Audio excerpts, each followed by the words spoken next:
Aisyah berkata radhiyallahu anha, Hindun binti Utbah, istri Abu Sufyan, masuk menemui Rasulullah sallallahu alaihi wasallam. Lalu dia berkata, wahai Rasulullah, sesungguhnya Abu Sufyan adalah orang yang kikir. Dia tidak memberiku nafkah yang cukup untukku dan anak-anakku, kecuali sebagian hartanya yang aku ambil tanpa sepengetahuannya. Apakah aku berdosa dalam hal tersebut? Maka beliau sallallahu alaihi wasallam bersabda, ambillah dari hartanya dengan cara yang baik, yang cukup untukmu dan anak-anakmu. Hadis ini menjelaskan kepada kita tentang hukum wajibnya nafkah dari seorang suami kepada istrinya. Juga tentu masuk dalam kewajiban nafkah adalah orang tua kepada anaknya. Kalau anak laki-laki sampai balik, selebihnya sunnah. Kemudian kalau anak perempuan sampai menikah. Diambil dari potongan sabda Nabi SAW kepada Hindun binti Utbah radhiyallahu anha, kalau boleh kamu ambil harta suamimu walaupun tanpa sepengetahuannya, tapi yang cukup untukmu dan anak-anakmu, artinya tidak boleh kamu zalim, tidak boleh mencuri, tidak boleh merekayasa. Memang kebutuhan makan hari ini misalnya 100 ribu, ya sudah 100 ribu. Kalau suaminya tidak mau tahu dia makan dari mana, atau dia hanya memberikan 10 ribu atau 20 ribu sementara kebutuhan 100 ribu dan dia punya kemampuan si suami, maka di sini boleh si istri mengambil uang yang 80 ribu menggenapkan kebutuhan dasarnya. Kalau lebih berarti dia berdosa.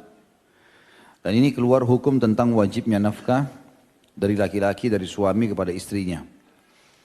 Dan ini juga terjadi, bolehnya mengambil harta suami bila keadaan suaminya seperti keadaan Abu Sufyan.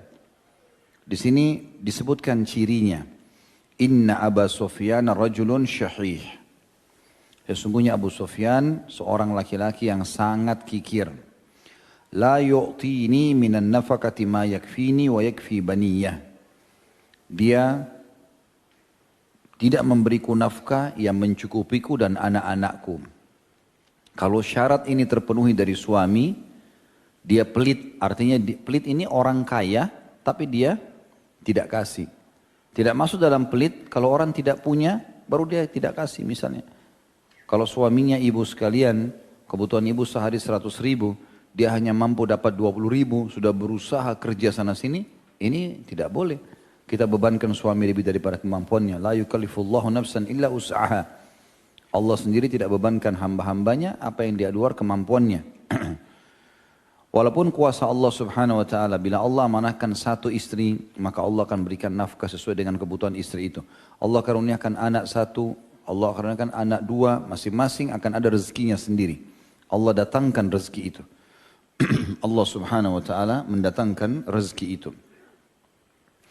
Jadi kalau keadaannya bukan seperti Abu Sufyan di sini pelit, plus lagi memang kalaupun dia memberi, dia hanya memberi yang tidak cukup buat istri dan anaknya.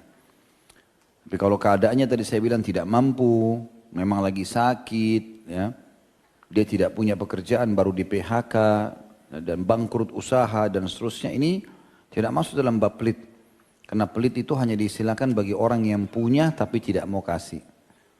Di sini juga Abu Sufyan bukan tidak kasih sama sekali, dia kasih tetapi tidak cukup. Dan Hindun sudah bicara, ini tidak cukup loh, Abu Sufyan tidak mau tahu. Sudahlah pokoknya atur saja. Maka Hindun terpaksa, tidak ada solusi lain, dia tidak ada pekerjaan. Maka dia terpaksa mengambil uang Abu Sufyan diam-diam.